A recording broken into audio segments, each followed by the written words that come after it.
आज की इस क्लास में हम पढ़ेंगे लेसन 12 हीरोन का सूत्र।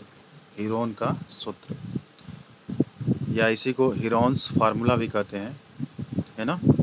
तो इसमें इस चैप्टर में जितने भी फार्मूले हैं उसको पहले हम लोग देख लेते हैं। तो इसमें जो पहला फार्मूला है हीरोन का सूत्र, यानी कि हीरोन का सूत्र के लिए जो त्रिभुज का क्षेत्रफल होता है उसको हम डेल्टा से डिनोट करते हैं। ये त्रिभुज का क्षेत्रफल है ना। ये बराबर होता है रूट अंडर रूट या करड़ी में s s minus a s minus b into s minus c, ये सब गुणे में है। क्या होता है त्रिभुज का क्षेत्रफल हीरोन के सूत्र के लिए?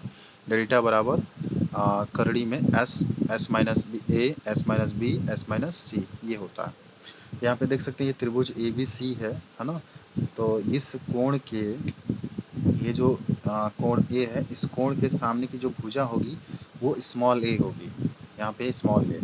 और ये जो कोण बी है, कोण बी के सामने की जो भुजा होगी स्मॉल बी होगी, और कोण सी के सामने की जो भुजा होगी वो क्या होगी? स्मॉल सी होगी। यहाँ पे हमने दिखाया भी है चित्र में। और जहाँ एस जो है, एस इक्वल टू होता है a plus b plus c by 2, है ना।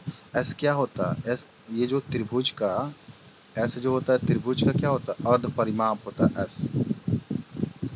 एस क्या होता है? त्रिभुज का अर्ध परिमाप, है ना। और ये a प्लस बी प्लस सी क्या है? a प्लस बी प्लस सी ना त्रिभुज का परिमाप है ये, ठीक है ना। और ए बी सी क्या है? ए बी सी भुजाएं हैं त्रिभुज की, आप देख सकते हैं त्रिभुज की क्या है? भुजाएं हैं, ठीक है। दूसरा सूत्र है त्रिभुज का क्षेत्रफल। त्रिभुज का क्षेत्रफल, त्रिभुज का क्षेत्रफल ये भी होता है, ये तो हीरोन के लिए सूत्र हो गया। त्रिभुज का क्षेत्रफल होता है 1/2 गुणे आधार गुणे ऊंचाई। अब देखिए यहाँ पे त्रिभुज ए बी सी बनाया गया है, ये जो है ए डी इस पे लंब डाला गया है बी सी पर, है ना। तो इसमें जो है ए डी आपकी ऊंचाई हो गई और बी सी आधार है। तो या त्रिभुज का क्षेत्रफल हम लिख सकते हैं 1/2 गुणे आधार है आपका बी सी गुणे ऊंचाई है ए डी। तो ये भी त्रिभुज के क्षेत्रफल का सूत्र है, ठीक है। तीसरा है समद्विबाहु त्रिभुज का क्षेत्रफल। तो समद्विबाहु त्रिभुज का क्षेत्रफल के लिए सूत्र हम लोग देख लेंगे। ये त्रिभुज ए बी सी है, ये क्या है? त्रिभुज ए बी सी है, ठीक है ना। तो इस त्रिभुज के इस कोण के सामने का जो भुजा ए है स्मॉल है, इस कोण के सामने का स्मॉल बी है, इस कोण के सामने का कोण सी के सामने का जो भुजा है स्मॉल सी है, ठीक है। तो यहाँ पर समद्विबाहु त्रिभुज का क्षेत्रफल लिखा है, तो इसमें बराबर b/4 करड़ी में 4a² माइनस b²। ये कब आएगा? ये समद्विबाहु त्रिभुज क्या होता है? किसी त्रिभुज की कोई दो भुजाएं क्या होती है? बराबर होती है। तो इसमें ये यहाँ पर ये वाली जो भुजा है, ये भुजा इस भुजा के क्या है? बराबर है, तब ये सूत्र निकला है ना। ये भुजा इस भुजा के बराबर है, तो अब आपको ये सूत्र मिला है।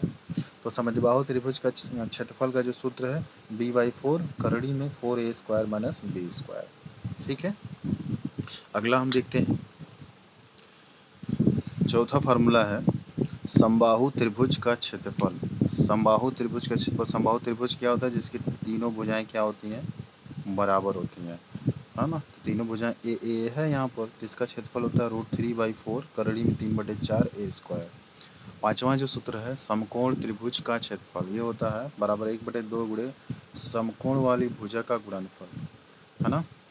तो यहाँ पे देखिए, यदि आधार ये आधार की जो भुजा है, यदि यहाँ पे देखिए,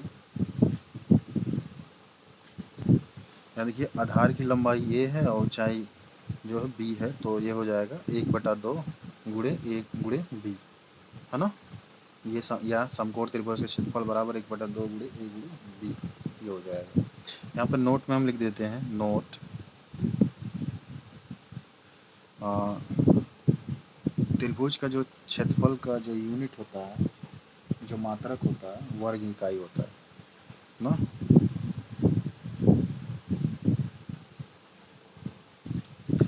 क्षेत्रफल का मात्रक